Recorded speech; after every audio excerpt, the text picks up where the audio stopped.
trên đời có một số việc không phải không để tâm, mà để tâm cũng không làm được gì hơn. Có một số việc vừa phân trắng đen đã trở thành quá khứ. Có một số người giận hờn vài ngày đã trở thành dĩ vãng. Có những nỗi đau vừa cười lên đã tan thành bọt nước. Có những hoàn cảnh nhờ chịu chút thương đau mà trở nên kiên cường. Giữa người với người có thể gần cũng có thể xa. Giữa việc với việc có thể phức tạp cũng có thể đơn giản. Giữa tình cảm với nhau có thể sâu cũng có thể cạn. Đừng mong cầu người đối xử với mình đặc biệt, cũng chẳng nên hy vọng họ sẽ bớt đi những toan tính. Cuộc sống có người nói ít làm nhiều, cũng có kẻ sẽ chỉ biết khua chân múa tay. Bạn đừng quá bận lòng, chỉ cần quản tốt việc bản thân, làm những việc cần làm, đi con đường nên đi, giữ gìn sự lương thiện, nuôi dưỡng lòng chân thành, khoan dung với mọi người, nghiêm khắc với bản thân, còn lại thuận theo nhân duyên là được. Nếu phải chọn ra những ký ức nào khiến người ta phải dằn vặt nhất trong mấy mươi năm góp nhặt trên cõi trần đời, thứ mà người ta chọn đầu tiên để nhớ, đó chính là những ký ức ân tình của những cuộc chia ly dài theo năm tháng. Tại sao không phải là những ký ức hạnh phúc mà lại là những nỗi đau khổ vì vĩnh biệt chia lìa? Thực ra thì ai mà chẳng mưu cầu hạnh phúc. Kể cả những ký ức đau thương kia, ban đầu vốn dĩ là những nỗi niềm hạnh phúc, chỉ là duyên hết phận tan, hạnh phúc chuyển mình thành biển khổ đầy nước mắt khôn cùng. Với người vô duyên, dù nói bao nhiêu lời cũng là thừa. Còn như đã hữu duyên thì chỉ cần xuất hiện, bạn cũng có thể thức tỉnh mọi giác quan của họ. Cuộc sống không có nếu như, chỉ có hậu quả và kết quả. Đón nhận đời mình như thế nào là do bản thân lựa chọn, người khác không thể quyết định thay. Trưởng thành rồi, bạn sẽ biết cách lấy nụ cười đối diện với tất cả. Chia tay một người nghĩa là không còn được bên cạnh người mình thương, không còn được chia sẻ những hạnh phúc ngọt ngào, là dừng lại những trải nghiệm cùng nhau những tháng ngày trong cuộc sống. Vì phải xa rời những yêu thương ngày trước, từ bỏ những thói quen cũ đã từng, bất chợt phải trở về với trạng thái một mình. Vì cảm giác cô đơn nên người ta khó lòng mà chấp nhận. Cái ý muốn chối bỏ thực tại và cố níu giữ cảm giác hạnh phúc ngày xưa chính là thứ khiến người ta phải sống trong dằn vặt và khổ đau nhiều nhất. Có một số người nếu không chủ động tìm, họ chẳng bao giờ hỏi đến bạn. Nhờ vậy mà hiểu hơn ai mới thực sự quan tâm đến mình. Thời gian làm không ít người rời xa ta. Ai có thể ở lại đến tận sau cùng, hãy nhớ trân trọng.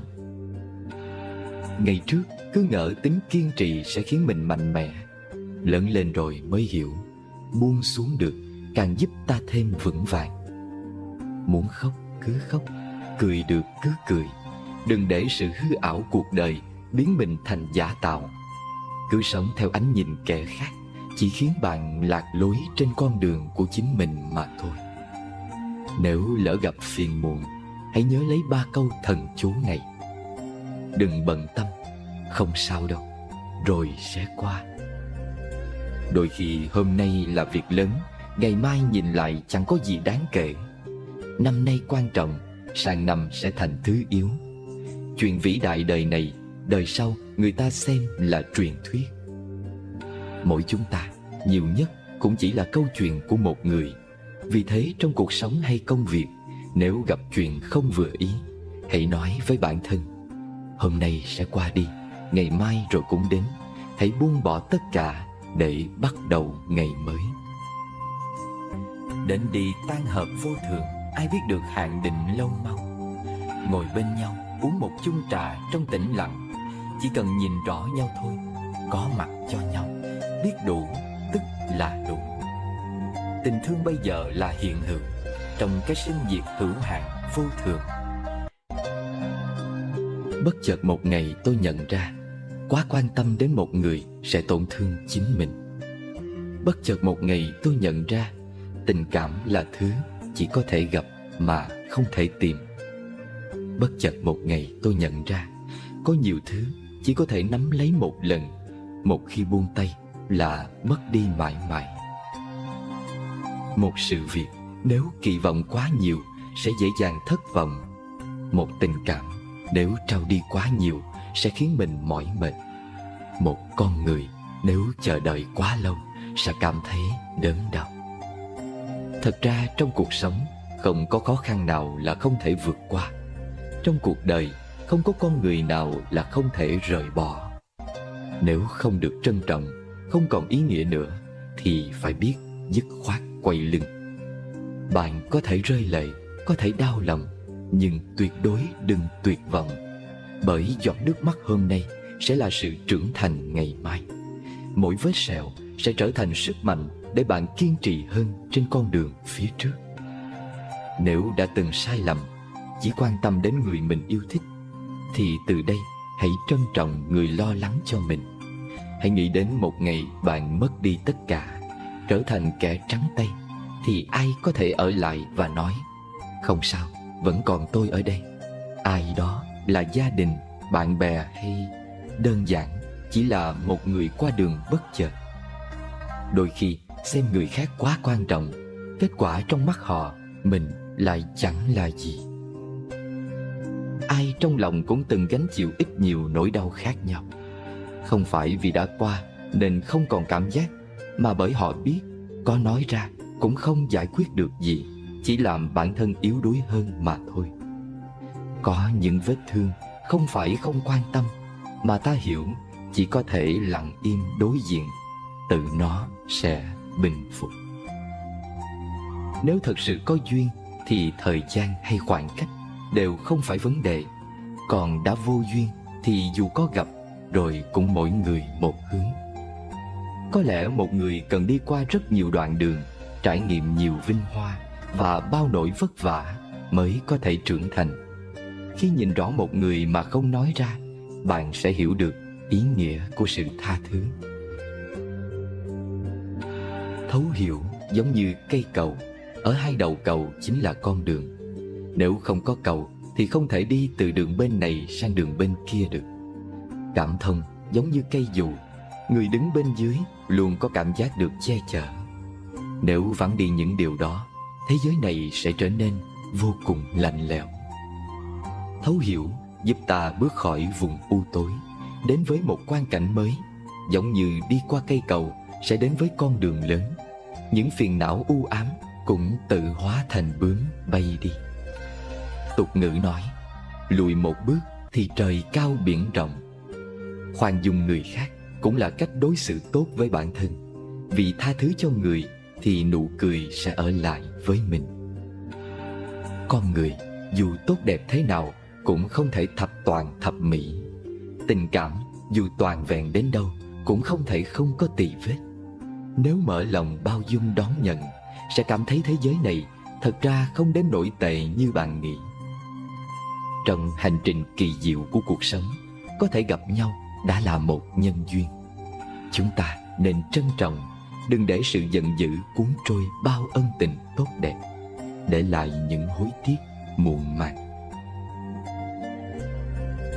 Có một số việc phát sinh rồi chỉ có thể đón nhận.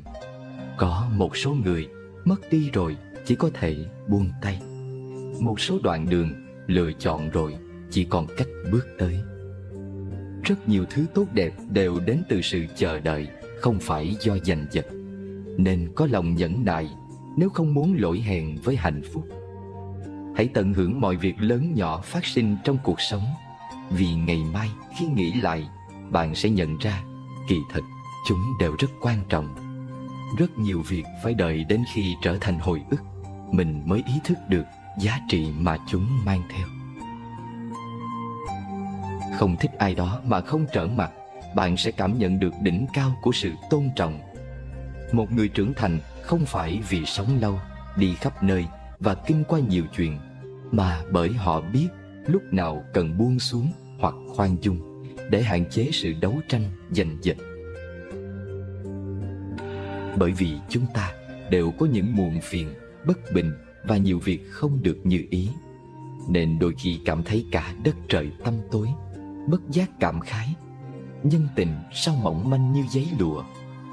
Thật ra mặt trời luôn ấm áp, ánh ban mai vẫn sáng tươi mọi ngày, chỉ là có lúc chúng ta đứng trong bóng râm mà thôi. Bao dung người khác hoàn toàn không phải là yếu đuối, mà là thể hiện tấm lòng độ lượng, là một lựa chọn thông minh. Chúng ta hãy cùng xây dựng cây cầu thấu hiểu, cùng bật lên cây dù cảm thông, cùng chia sẻ những gì tươi đẹp nhất của cuộc sống, để thế giới luôn tràn ngập ánh sáng ấm áp của mặt trời. Trưởng thành là có thể giữ trọn nụ cười trong quá trình chuyển hóa, khổ đau trở thành hạnh phúc. Bất luận cuộc sống hiện tại có bao nhiêu điều tồi tệ, cũng cần dũng cảm đối mặt. Đừng nghĩ chuyện lẩn tránh, càng không nên nguyền rủa oán than. Vì tất cả là để bạn trưởng thành, cần biết cách tận dụng lấy. Thế gian lẽ thường, người ta ngẩng cao đầu thì dễ, nhưng cúi đầu khiêm hạ thì khó. Người nói nhiều thì dễ, nhưng biết cách im lặng thì khó. Hứa hẹn nhiều thì dễ, nhưng làm được điều mình hứa mới khó. Nghi ngờ, nghĩ xấu cho người thì dễ, nhưng tin tưởng và nghĩ tốt cho người thật khó làm theo. Chúng ta thường thấy nhiều lỗi lầm của người, nhưng lại chẳng mấy khi thấy được lỗi của mình, dù có hiển hiện trước mắt. Những gì mình làm cho người mình nhớ rất rõ, nhưng lại hay quên báo đáp công ơn của người khác đã làm cho mình. Thương quý người tốt đẹp đáng yêu không khó, bằng thương được người còn nhiều lỗi lầm khiếm khuyết. Cúi đầu trước cường quyền ác đạo lại dễ hơn cúi đầu quy y theo bậc thánh nhân. Hưởng thụ và chạy theo dục lạc thế gian dễ hơn trì giới và sống giản đơn giữ mình theo phạm hạnh. Thọ giới thì dễ, trì giới mới khó. Chạy theo trần cảnh thì dễ, buông bỏ xả ly thật quá xa vời. Luân hồi vốn đang có sẵn, giải thoát thật khó làm. Tâm người ngã mạn ngút ngàn, người chỉ cần lạy một lạy, buông bỏ bản ngã thâm sâu. Trời bỗng cao hơn, đại địa lập tức mở ra, thênh thang rộng lối. Nếu muốn ngồi trên tòa sen, thì trước tiên ta phải đứng được trong bùn nhơ nước động, làm được điều mà người khác ngại làm, và chịu đựng được những điều mà người khác khó lòng chịu đựng được. Cúi đầu đảnh lễ Đức Thế Tôn với tất cả ngũ uẩn tương tức thâm sâu biểu hiện trong muôn trùng nhân duyên dị biệt. Cầu xin Ngài hãy cho mọi chúng sanh thấy được sự biểu hiện đẹp đẽ của Ngài có mặt trong họ và ở tại nơi con. Nam Mô Buddhaya. Vén rèm châu, nhìn những hạt mưa lăn dài bên khung cửa sổ. Từng hồi gió vần vũ mang theo rét mướt của cái lạnh núi rừng đang cố tỏ ra mạnh mẽ. Cây cối rủ rượi trong cơn giông, nhưng khi đưa mắt ra đằng xa nhìn về vách núi, một đóa hoa dại vẫn bình thản xòe những cánh hoa li ti, hứng những hạt mưa bay. Mặt cuồng phong vẫn gầm rú bên bầu trời đen tối. Ngồi bên tách trà, ngắm đóa hoa dại trong cơn mưa, lòng chưa bao giờ bình an đến thế. Bình an vốn không thể tìm ở một nơi thanh vắng yên bình, mà chính tại lòng mình có thể an nhiên bất động trước sóng ba đào, giông bão. Cái gì đến ắt phải đến, điều gì xảy ra nên phải xảy ra. Chỉ là đúng thời điểm nhân duyên hội tụ thì quả tự kết thành. Dù muốn dù không cũng chẳng thể nào thay đổi được. Bước qua những tháng ngày không bình yên chỉ có thể bằng con tim bao dung chấp nhận. Tâm thái điềm tĩnh mới có thể nhận ra được chẳng có gì là tồn tại mãi mãi lâu dài, dù đó là hạnh phúc hay khổ đau đi nữa. Sóng chỉ có thể làm lay động mặt hồ, nhưng không thể khuấy động nước trong lòng sông. Người có nội tâm nông cạn dễ bị dao động và tổn thương trước khổ đau nghịch cảnh. Khí chất hơn nhau ở sự bình thản, khả năng bất động trước khổ đau, nghịch cảnh đến với mình. Cái gì hướng vào trong, kết tụ thì cô đặc và vững chãi lâu bền. Cái gì hướng ra bên ngoài thì không an tịnh, giãn nở, tán loạn và bấp bênh. Hành trình của hạnh phúc và bình an cũng thế. Đó là hành trình trở về, hướng nội và đi tới tận cùng cốt lõi của tâm, để tìm ra đâu là bản chất của sinh diệt, đâu mới là hạnh phúc chân thực của mình.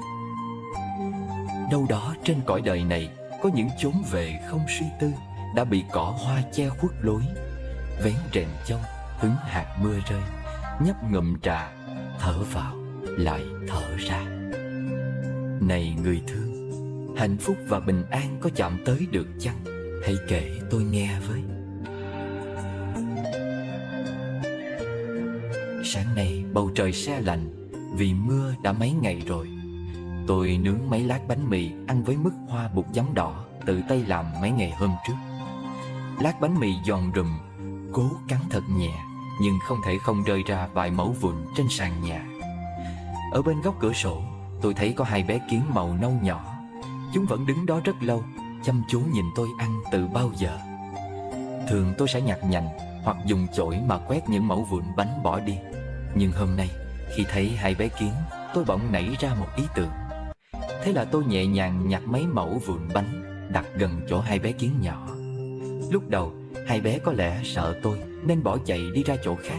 Sau đó thấy tôi chỉ im lặng đứng nhìn, thì hai bé bắt đầu bò lại và tha mấy mẩu vụn bánh mì đi. Đi gần khuất còn quay đầu nhìn lại, như cảm ơn vì tôi đã cho chúng bánh. Mắt chúng sáng lên niềm vui.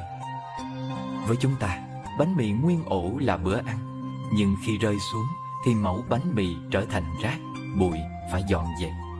Còn đối với hai bé kiến màu nâu kia, mẩu vụn bánh mì là lương thực đủ dùng cho cả tháng.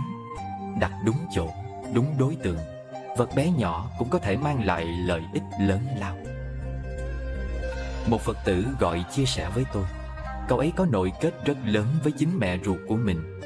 Dù từ nhỏ cho đến lớn, cậu rất ngoan ngoãn hiếu thuận, nhưng mẹ của cậu không những ít yêu thương cậu ấy, mà còn thường xuyên khiến cậu ấy luôn lo lắng bất an cho bà. Mỗi lần nghĩ tới bà là cậu lại bồn chồn bất an khủng khiếp, cứ sợ những chuyện không hay sẽ lại xảy ra cho bà. Cậu gần như sống trong bất an đến nỗi bị trầm cảm phải đi gặp bác sĩ tâm lý. Nhưng bác sĩ chỉ hỏi tại sao, rồi kê toa cho mấy loại thuốc để giúp cậu ấy được an thần.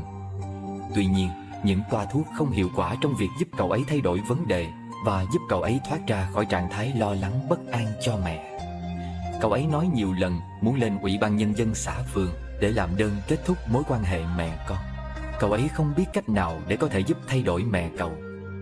Tôi lắng nghe thật lâu và cuối cùng hỏi rằng cậu có thể tách hết những gen di truyền của mẹ cậu ra khỏi cơ thể cậu được không? Cậu ấy nói không thể. Cậu là sự tiếp nối của ba mẹ. Ba mẹ như thế nào cũng là ba mẹ của mình. Trong thân tâm chúng ta đều có ba mẹ hiện hữu. Thay vì muốn thay đổi mẹ cậu, sao cậu không học cách thay đổi bản thân mình?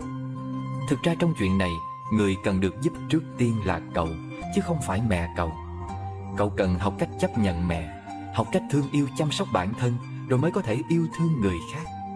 Khi cậu có sự bình an, trầm tĩnh trong tâm, thì nguồn năng lượng này sẽ tự động tác động, mang đến sự chuyển hóa trong tâm thức của ba mẹ cậu. Giờ, cậu hãy quy y Tam Bảo, thực tập theo giáo lý Thế Tôn. Khi cậu có an lạc, hạnh phúc rồi, tự nhiên ba mẹ cậu sẽ có an lạc và hạnh phúc. Khi ấy, cậu sẽ biết cách giúp ba mẹ mình một cách hiệu quả nhất. Vạn lời nói trong thất niệm không bằng một bước chân trầm tĩnh bình an. Hãy bắt đầu thay đổi mình, giành lại chủ quyền của mình chỉ với một hơi thở chánh niệm, một bước chân tỉnh thức và bình an. Khổ đau hay nghịch cảnh cũng vậy, chúng là điều cần thiết cho sự trưởng thành của từ bi và trí tuệ. Nhờ khổ đau, chúng ta mới thấy được bản chất của thực tại. Nhờ khó khăn, ta mới học được sự nhẫn nại và rèn luyện định lực của chính mình. Không có gì trên đời này là thừa thải, dù là một hạt bụi, một giọt nước, một chiếc lá cây, cho đến những khổ đau nghịch cảnh. Tất cả đều hiện hữu với một sứ mệnh nào đó, cần thiết cho sự thăng tiến về chiều kích vật chất lẫn tâm linh. Sự hiện diện của một hạt bụi cũng quan trọng, cần thiết như sự tồn tại của cả trái đất. Nếu không có hạt bụi thì trái đất cũng không còn là trái đất. Không có người thì cũng chẳng có ta. Không có cái này thì cũng không có cái khác. Muôn sự nương nhau, biểu hiện trong mối liên kết trùng điệp không dừng. Cuộc đời ngắn ngủi, thế sự phụ sinh, hợp tan như nước. Trong hành trình kỳ diệu của cuộc sống, có thể gặp nhau đã là một nhân duyên.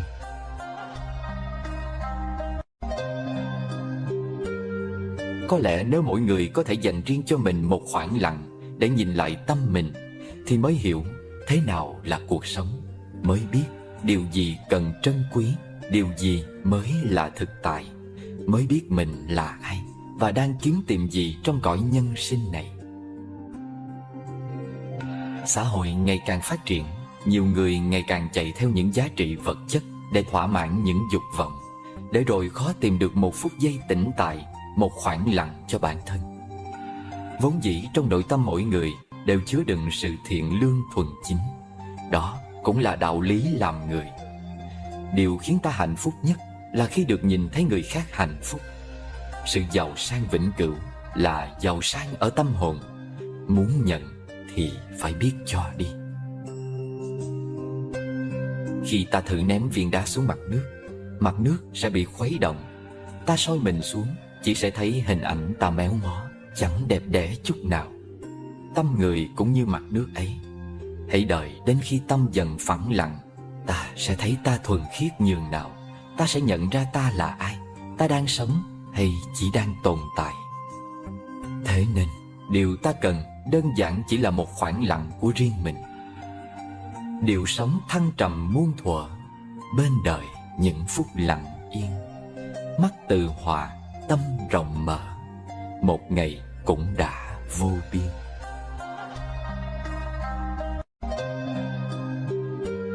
Một hôm tôi hỏi lòng, thế nào là hạnh phúc? Lòng bảo, thân khỏe tâm an là hạnh phúc. Cơ thể khỏe mạnh rồi, làm sao để tâm được bình an? Lòng lên tiếng, tâm vướng bận quá nhiều thứ, không tự do, thì tất nhiên không cảm nhận được sự yên an. Tôi lý luận, sống ở đời sao có thể không vướng bận? Lòng thông thả, nếu tâm không làm nô lệ cho hình thức, chính là tự do. Tự do thì sẽ thông dong và tự tại. Tôi chưa hiểu, tâm vốn ở bên trong hình thức, sao có thể không bị phụ thuộc? Lòng giảng giải, tâm là nơi dung chứa mọi cảm nhận của cuộc sống. Nếu nếm phải ngọt bùi hay cay đắng cuộc đời, đều có thể mỉm cười bước qua, sẽ không bị dính mắc. Tôi lại hỏi, sao mới được nhẹ nhàng như thế? Lại nghe thấy tiếng lòng. Danh lợi được mất giống như chiếc cầu bập bênh, không được thì thấy thiếu thốn, được rồi lại muốn nhiều hơn. Nếu tâm an ổn vững vàng thì đâu cần mệt mỏi chạy theo gió đông với những cơn giông xuống lên bất chợt. Tôi thắc mắc, tâm ta rộng hay thế giới lớn hơn? Lòng trả lời, trời đất bao la hay cuộc đời nhỏ bé đều do tâm cảm nhận. Ta có mặt thì vạn vật phản chiếu qua tâm cũng theo đó mà hiện ra. Đẹp xấu cũng từ đây mà thành. Tôi băn khoăn, vậy chúng ta đang đi đâu trong cuộc đời này? Lòng từ tốn, đời mỗi người vốn là một cây cầu, chỉ khác nhau ở phương hướng. Là bạn đang hướng ra ngoài cảnh xôn xao, hay tìm về với chân tâm tĩnh lặng mà. Vội đến, vội đi, vội nhạt nhòa, vội vàng sum họp, vội chia xa. Vội ăn, vội nói, rồi vội thở, vội hưởng thụ mau, để vội già. Vội sinh, vội tử, vội một đời, vội cười, vội khóc, vội buông lơi. Vội thương, vội ghét, nhìn nhau lạ, vội vã tìm nhau, vội vã rời. Vội bao nhiêu kiếp rồi vẫn vội, đuổi theo hạnh phúc cuối trời xa. Ngoài hiên đâu thấy hoa hồng nở, vội ngày, vội tháng, vội năm qua. Cứ thế nghìn thu đời vẫn vội, mặt mũi ngày xưa không nhớ ra. đáy nước tìm trăng mà vẫn lội, vội tỉnh, vội mê, vội gật gà. Vội quên vội nhớ, vội đi về, bên ni bên nớ mãi xa ghê. Có ai giác lộ bàn chân vội, hỏa trạch bước ra dứt não nề.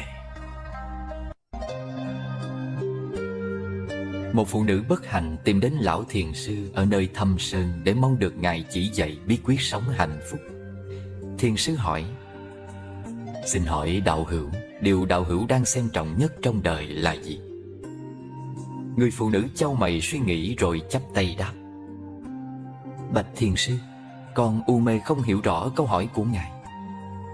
Thiền sư mỉm cười, ôn tồn giảng giải: ta hỏi đạo hữu về điều mà đạo hữu đang xem trọng nhất, vì điều đó quyết định đạo hữu có được hạnh phúc trong kiếp nhân sinh hay không.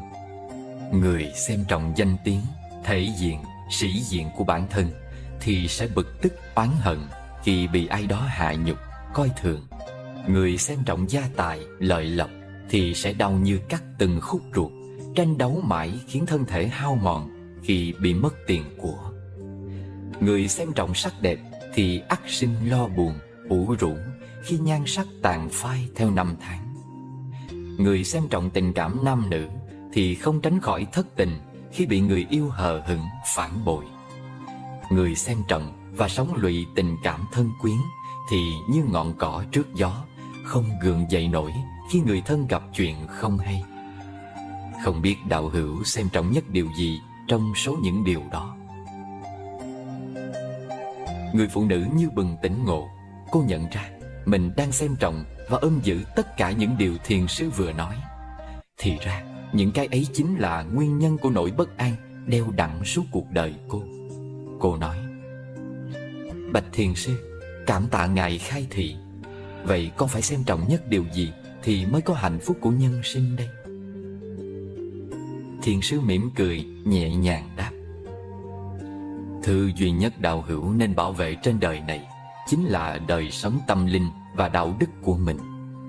Người có đời sống tâm linh và đạo đức thì không hốt hoảng khi mất tiền của, vì xét cho cùng, chúng chỉ là phương tiện, mà phương tiện thì có thể dễ dàng tìm lại được, và dẫu có mất đi thì không hao tổn đến đức hạnh của mình. Người đó cũng không bực tức khi bị sỉ nhục, không thất vọng khi bị lạnh nhạt, không bất an khi gia đình có chuyện chẳng hay.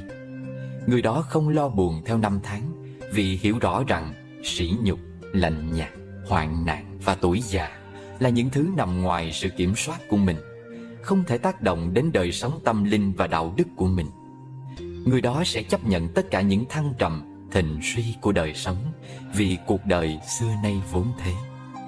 Người đó sẽ cảm ơn khi bị người khác bôi nhọ, vì đó là cơ hội tốt để tu dưỡng đức hạnh. Một người sống bình an giữa những biến động, được mất vô thường, chẳng phải là người có nội tâm vững chãi và hạnh phúc hay sao? Nghe xong, người phụ nữ bất hạnh kia bắt đầu lặng im nghĩ suy về những điều mình đã và đang xem trọng trong đời. Còn bạn đang xem trọng điều gì nhất? Trong phút giây này em có hay, vạn vật quanh mình đang chuyển xoay, có mầm non hé, hoa cười nụ, chiếc lá xa cành theo gió bay. Trong khoảnh khắc này em biết chăng, có người hạnh phúc kẻ băn khoăn, nơi tê nghèo đói, đời cô quạnh, chỗ nớ ngày chưa hết nhọc nhằn. Tâm ít tham cầu, khổ tự nhiên sẽ giảm đi. Miệng ít nói lời vô nghĩa, họa tự nhiên sẽ giảm đi. Bụng ít ăn đồ độc hại, bệnh tự nhiên sẽ giảm đi. Lòng ít suy nghĩ điều rối rắm, nỗi buồn tự nhiên sẽ giảm đi. Tình thương thì không có nước mắt, hiểu rồi thì không cần nhiều lời. Duyên đến nên trân trọng, duyên hết thì buông tay. Cuộc đời vốn là không, mỉm cười nhìn đời và người, an nhiên ngắm mặt trời mọc rồi lặn, tự tại nhìn hoa nở rồi tàn, thì bụi trần vướng vào đâu, người phiền được chỗ nào. Đôi điều về sức khỏe. Hiện nay, rất nhiều người đang tự bào mòn sức khỏe, đốt cháy sinh mệnh mình. Chúng ta thường viện cớ công việc quá bận rộn nên không sinh hoạt điều độ, không chịu khó tập luyện thể dục, không quý trọng bản thân, để sức khỏe đi xuống từ khi còn rất trẻ. Nhiều người phải đợi đến lúc bệnh tình chịu hết nổi mới đi khám sức khỏe, cơ thể có vấn đề hoặc về hưu rồi mới bắt đầu dưỡng sinh. Sức khỏe bất ổn rồi mới biết quý trọng và bảo vệ, liệu còn kịp nữa không? Nếu đang trẻ mà cơ thể đã kiệt quệ, dù tạo ra bao nhiêu tài vật ngoài thân cũng có ích lợi gì. Trên thế gian này, người giàu có thế nào cũng không cách gì mua được sức khỏe. Nhiều lắm chỉ có thể xây một nấm mồ đẹp mà thôi. Cho nên hãy chú ý tới sức khỏe ngay từ bây giờ, trước khi quá muộn. Chấp nhận sự tương đối. Chúng ta ban đầu đến thế giới này là vì không thể không đến, cuối đời rời đi cũng vì không thể không đi. Còn đoạn đời ở giữa là tùy mỗi người lựa chọn. Mỗi người có một lối sống riêng. Có người xem tiền của, con cháu, ái tình, hơn thua là nguồn sống.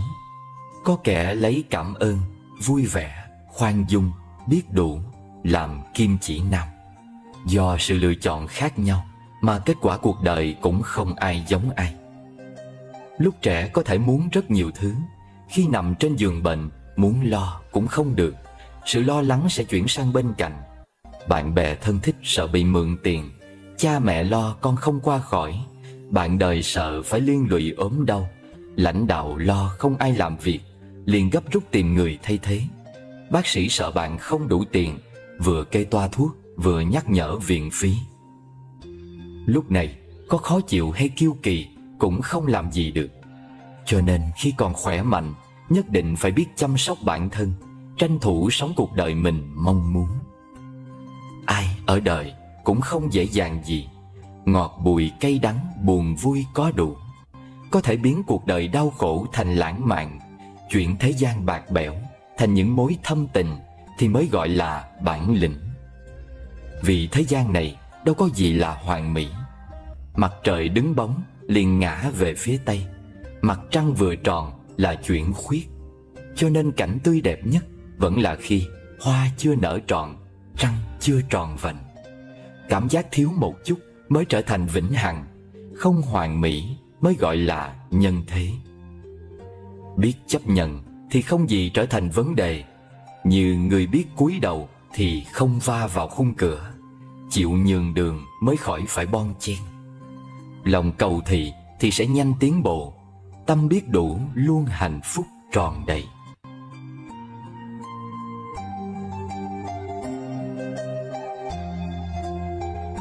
Cuối thu, cửa không được mùa lá rụng, nhuộm màu quan tái cõi thiền. Chỉ là khói bụi rơi trên vạt áo, nề hại chi khi vừa thổi đã tan. Cõi đó thật trong chênh, tuyệt mù tiếng ru, ẩn ẩn hiện hiện, thâm thẳm lời kinh. Cõi đó sóng xô cuồn cuộn, khói lửa Trường Sơn. Cõi đó phàm trần bên này, Phật quốc bờ kia. Tôi trông xa, lặng lẽ cơn mưa nhạt nhòa cánh chim biền biệt trời không. Với tay giữa cõi này cõi kia, thấy trước mắt chỉ là khoảng hư vô, tuyệt mù mây khói. Tiếng chuông nhạn đu đưa mang đến một thứ âm thanh huyền hoặc sa mù, lân lân phi diệu. Những lá cờ cầu nguyện bạc màu theo thời gian bay phất phới, trên mỗi lá còn hiện rõ bao ký tự mật ngữ.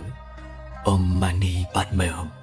Đó là cờ lung ta của một thôn nữ đem từ Ấn Độ về đến tặng, và tôi treo trước ô cửa để mỗi ngày tôi được nhìn nó mà gửi gắm bình an. Vì lung ta nghĩa là ngựa gió, là tam bảo, chuyên chở những thông điệp của người cầu nguyện lên chư Bụt, đồng thời chuyên chở những điều tốt đẹp từ chư Bụt xuống người cầu nguyện. Lung ta thường làm bằng vải, hình vuông, gồm màu xanh lam, màu trắng, xanh đậm, vàng và đỏ. Mỗi màu tượng trưng cho một phép lạ của vũ trụ. Màu xanh lam tượng trưng cho nước, Màu trắng tượng trưng cho khí và gió. Màu xanh đậm tượng trưng cho không gian, thời gian. Màu đỏ tượng trưng cho lửa. Màu vàng tượng trưng cho đất. Người ta tin rằng khi gió thổi thì những lời cầu nguyện đầy từ bi của mình sẽ được cờ lung ta mang đi. Cũng như hôm nay, ngựa gió đã mang đi sự cầu nguyện của tôi đến chư Bụt, và có thể khiến bao khiếm khuyết, tục lụy của thế gian biến thành trọn vẹn. Tôi chỉ là xương phạm thai tục ở kiếp này, thì sự cầu nguyện là lòng biết ơn, là tạo nên sự viên mãn cho những nguyện ước của mình. Ước nguyện đời này không thành thì đời sau nữa sẽ thành. Sự cầu nguyện là động lực đưa mỗi người chúng ta đến với niềm hạnh phúc nhiều hơn. Có một đoạn kinh mà tôi rất thích, từ nhỏ được tụng mỗi ngày như sau: Nguyện theo hơi thở, nở nụ cười tươi. Nguyện học nhìn cuộc đời bằng con mắt quán chiếu. Nguyện xin tìm hiểu nỗi khổ của mọi loài. Tập từ bi, hành hỷ xả, sáng cho người thêm niềm vui, chiều giúp người bớt khổ. Đệ tử nguyện sống cuộc đời thiểu dục, nếp sống lành mạnh an hòa, cho thân thể kiện khương. Nguyện rũ bỏ âu lo, học tha thứ bao dung, cho tâm tư nhẹ nhõm. Đệ tử xin nguyện ơn sâu đền báo. Ơn cha mẹ, ơn thầy, ơn bè bạn chúng sinh. Nguyện tu học tinh chuyên, cho cây bi trí nở hoa. Mong một ngày kia có khả năng cứu độ mọi loài, vượt ra ngoài cõi khổ. Xin nguyện Phật, Pháp, Tăng chứng minh, gia hộ cho đệ tử chúng con viên thành đại nguyện. Người biết đủ thì thường vui, dẫu xương phạm mà lối sống thoát tục. Lời kinh tiếng kệ chốn thiền cho tôi khoảnh khắc hoài niệm, biết rằng thế gian chẳng bao giờ có đôi đường vẹn. Chỉ mong người hiền như bạn và tôi có một nơi yên ổn, sống cuộc sống nhàn hạ, không toan tính, không mưu mô. Nơi đó thấp thoáng bóng dáng từ bi, hiền lành của Bụt. Tôi sẽ đọc lại một câu thơ thật lãng mạn, cũng đầy dây dứt của Dalai Lama Sanyang Gyatso cho bạn nghe. Thế gian sao vẹn được đôi đường, không phụ Như Lai, không phụ người. Sống đời sống được như vậy thì quá tốt. Thêm một chút tình thương, bớt một chút giận hờn, trách móc. Sống chẳng phụ ai, cũng chẳng phụ mình. Ngày rảnh rỗi vui cỏ cây ruộng đồng, đêm yên tĩnh thì xem kinh kệ dưới ánh đèn tỏ. Kiếp người như vậy thật thanh thản. Đến đây, đi đầu non cuối bể, vẫn chưa tìm được chiếc lá diêu bông. Chỉ thấy chân trời lãng vãng mờ sương, từng sát na vụt nhòe, vụt tắt gầy hao. Lách tách hạt mưa, mơ miền hương tích. Giai điệu cổ khép chặt, thông dong, một cõi thiền duy ma cuối thu. Tâm ta bị nặng xuống và khổ đau tìm tới với ta, thường là vì ta thấy ai cũng xấu, cũng đáng nghi. Nhưng ta quên đi một điều hết sức quan trọng trong đời sống, rằng ta nghĩ xấu cho ai là tâm ta xấu trước, ta nghĩ tốt cho ai là tâm ta tốt trước. Ta chỉ có hạnh phúc và thoải mái, đầy nghị lực để sống khi ta nghĩ được rằng mọi người chung quanh ta không ai xấu cả. Nếu có chăng chỉ có cái tâm ta xấu khi nó đang nghĩ xấu về một người khác, và ta biết rất rõ rằng người kia xấu vì họ chưa có đủ điều kiện để biểu hiện cái tốt của họ ra đó thôi. Ta hãy thực tập nhìn vào những cái tốt của người để tâm ta có nhiều cơ hội đi lên. Ta thử thực tập một ngày, một tháng hay một năm, đừng thấy ai xấu cả. Thử xem tâm ta có nhẹ nhõm và thanh thoát hay không. Ta hãy phát tâm là một đốm lửa nhỏ giữa mùa đông, hay một giọt nước nhỏ giữa mùa hạ, để tâm ta có mặt trong tâm mọi người. Xin sự sống cho tôi lần cơ hội, để tâm tình mở lối, biết khoan dung. Nhìn nhận thế không vội vàng kết tội, hiểu và thương, mong trải đến vô cùng. Xa hơn thế, nếu không nhìn được cái tốt của người khác, thì ta nên tập nhìn mọi người với cái nhìn như thị, nghĩa là với cái nhìn như thể, như thế. Ánh nhìn càng đơn giản thì tâm thái ta càng trở nên trong sáng, nhẹ nhàng. Điều này thoạt nghe đơn giản, nhưng để có cái nhìn như thế lại không hề giản đơn. Người sửa được tính cách của bạn là người bạn yêu. Người chịu được tính cách của bạn là người yêu bạn. Bình an ngự ở chốn nào, phải chăng xa vắng ồn ào lặng im. Ngày nơi xáo động nhiễu phiền, nếu tâm tĩnh lặng, bình yên chính là. Một lời hay có thể sưởi ấm cả mùa đông. Một câu không hay có thể làm rét lạnh cả tháng 6. Bạn sẽ không biết được một lời buột miệng lúc nóng giận của mình có thể tổn thương người khác như thế nào, kể cả đó là những người thân thiết nhất. Càng trưởng thành, càng phải học được cách bao dung, học được cách khống chế cảm xúc. Đừng để những xúc động nhất thời khiến bạn vụt mất người bạn yêu thương nhất. Nổi giận là bản năng, làm chủ được cảm xúc là bản lĩnh. Nếu bạn không làm chủ được cảm xúc của mình, bạn sẽ trở thành nô lệ của cảm xúc. Cái gì cũng nói toạc ra, cái gì cũng bộc phát hết, không phải là thẳng tính, mà là chưa bao giờ học cách cân nhắc trước khi phát ngôn. Sai lầm lớn nhất của chúng ta chính là lưu lại tất cả những tật xấu, những cảm xúc tiêu cực nhất cho những người thân yêu nhất. Đừng để những cảm xúc tiêu cực hiển hiện trên khuôn mặt, vì đó là một loại biểu tình khiến người khác chán ghét bạn. Nếu ngay cả cảm xúc của bản thân mà còn không khống chế được, thì dù cho bạn có cả thế giới, sớm hay muộn, bạn cũng sẽ phá hủy tất cả. Bạn có thể sẽ không bao giờ biết được những lúc bạn không khống chế được tâm trạng của bạn. Bạn đã nói ra những lời nói làm tổn thương người khác nhiều như thế nào.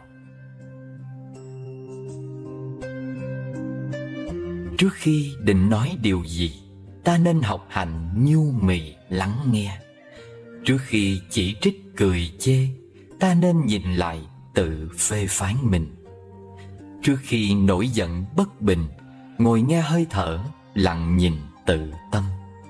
Trước khi cầu nguyện âm thầm, nhủ lòng dung thứ, lỗi lầm tha nhân. Trước khi giọt nước mắt lăn, biết dừng chân kẻo ăn năn muộn màng. Trước khi tính chuyện đá vàng, mua dây về tự buộc ràng xem sao. Trước khi nói chuyện trời cao, xem đi dưới đất bước nào trông trên. Trước khi ước vọng nhìn lên, một lần ngó xuống có thêm thương đời. Trước khi mua sắm đua đòi, phải chăng cám dỗ gọi mời rủ rê. Trước khi hẹn ước nguyện thề, vẫn lòng xem có vẹn bề trước sau. Trước khi muốn bỏ cuộc mau, nhớ tâm nhiệt huyết buổi đầu dấn thân. Trước khi từ biệt dương trần, sống cho đi thể tri ân cuộc đời. Trước khi muốn thấy ai cười, đầu tiên hàm tiếu trên môi nở chào. Trước khi muốn nếm ngọt ngào, tình thương dâng hiến gửi trao thật thà. Trước khi muốn thoát ta bà, nhớ chân thành niệm Di Đà nhất tâm. Này bạn, khi vui đừng vui quá, vì sẽ đến lúc buồn. Lúc buồn đừng quá buồn, vì sẽ có khi vui. Tiến lên một bước mà đánh mất mình thì bạn ơi, nên dừng lại. Bước lui để hiểu mình thì bạn cứ lùi thêm vài bước hay nhiều bước nữa cũng chẳng sao đâu.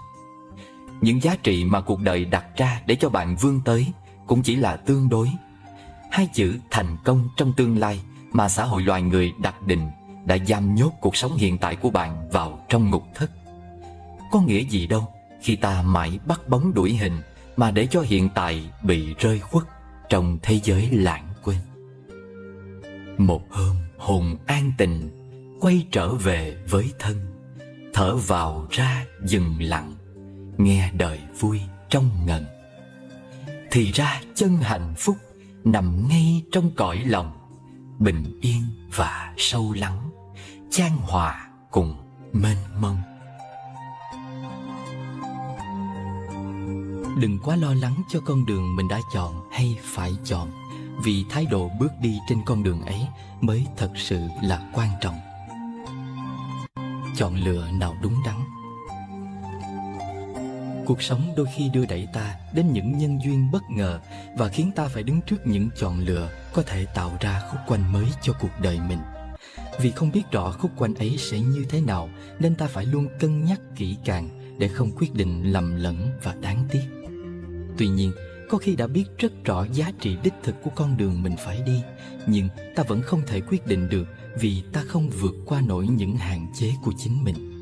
Có thể vì nhút nhát, không đủ niềm tin vào bản thân, nên ta lo sợ mình sẽ chọn sai, hay không đủ sức ứng phó để cuối cùng phải chịu nhiều tổn thất. Cũng có khi vì lòng tham, muốn bắt cá hai tay, nên ta không nỡ buông bỏ cảm xúc tốt mà mình cũng rất yêu thích.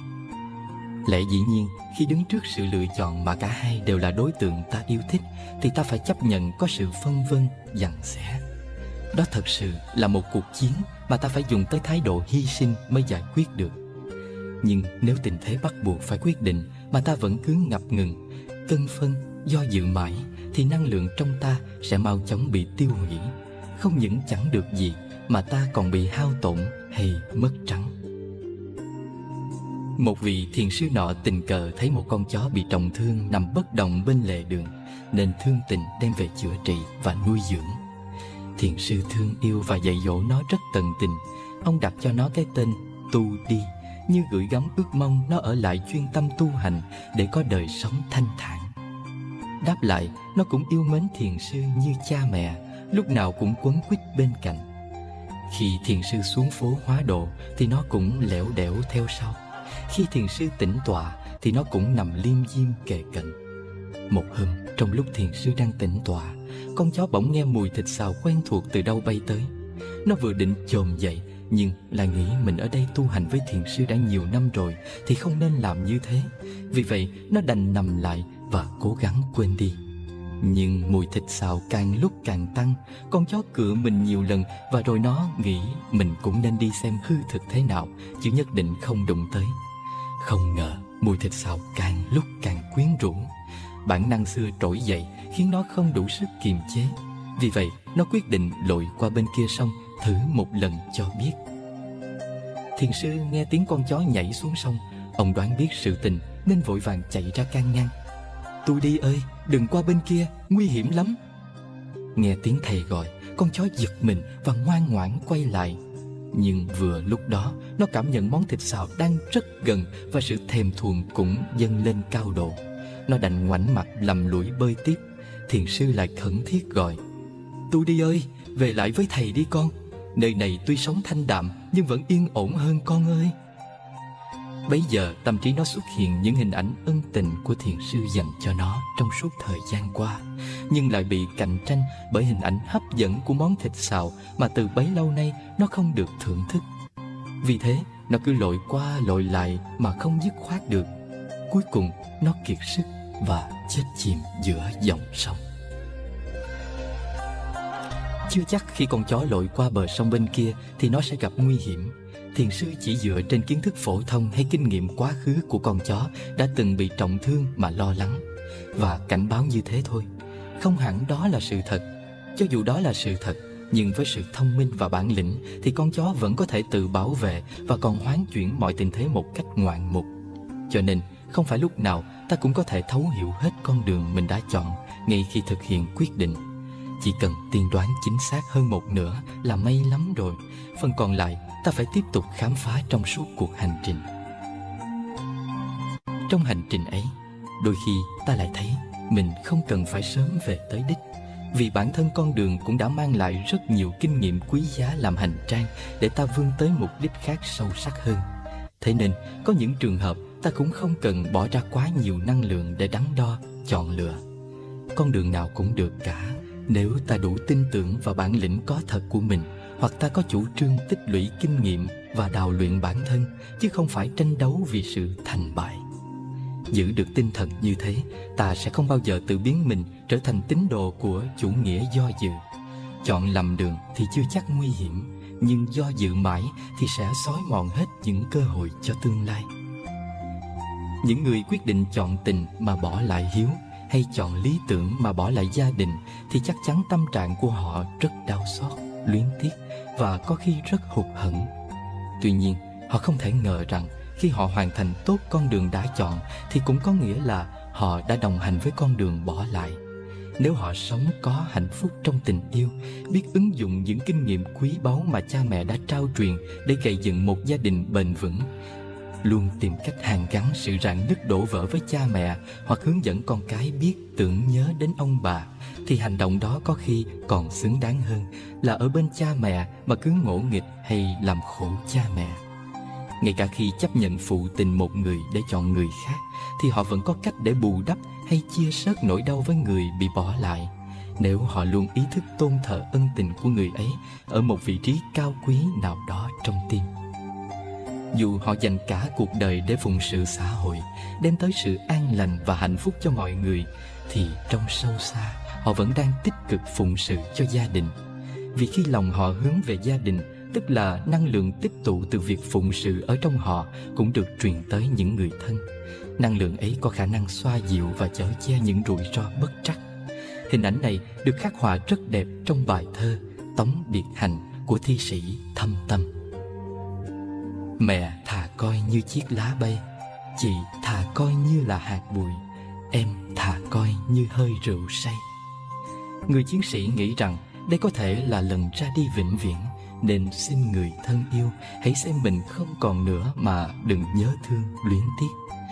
Nhưng kể từ mốc thời gian ấy, hình ảnh của anh mới thực sự in đậm trong tâm tưởng họ hơn bao giờ hết.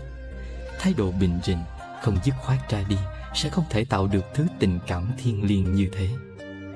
Cho nên ta đừng quá lo lắng cho con đường mình đã chọn hay phải chọn, vì thái độ bước đi trên con đường ấy mới thật sự là quan trọng. Dù khởi điểm không mấy tốt đẹp, nhưng theo thời gian ta cũng sẽ học được cách chấp nhận và tìm thấy linh hồn của con đường mình đã chọn. Bởi không có con đường nào tuyệt đẹp và cũng không có con đường nào hoàn toàn xấu. Vấn đề là ta có đủ khả năng để sử dụng được con đường ấy phục vụ cho mục đích chính hay không mà thôi. Thiếu tài năng, thiếu bản lĩnh thì nhìn đâu cũng thấy gian nan cách trở. Con đường đã chọn dù rất tốt cũng sẽ hóa tầm thường. Và ngay cả khi ta rơi vào tình trạng tiến thoái lưỡng nan, tới hay lui cũng đầy khó khăn, thì ta hãy cứ chọn lấy một con đường. Khi đi sâu vào bên trong, ta sẽ thấy nó hoàn toàn khác biệt với bên ngoài. Và càng đi sâu vào bên trong, ta càng phát hiện ra tiềm lực vĩ đại của mình. Cho nên, có khi ta thấy mình đang tiến, nhưng kỳ thực là ta đang lùi.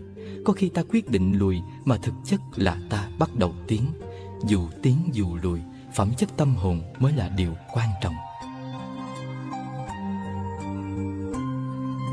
Sống ở đời, gặp lúc có lợi, nhớ đừng dành hết cho mình.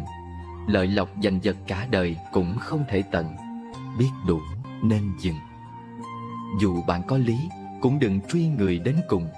Lý lẽ thế gian, dù tranh luận ngàn năm cũng không thể hết. Có đạt được chiến thắng, cũng mất đi sự lương thiện nhẹ nhàng.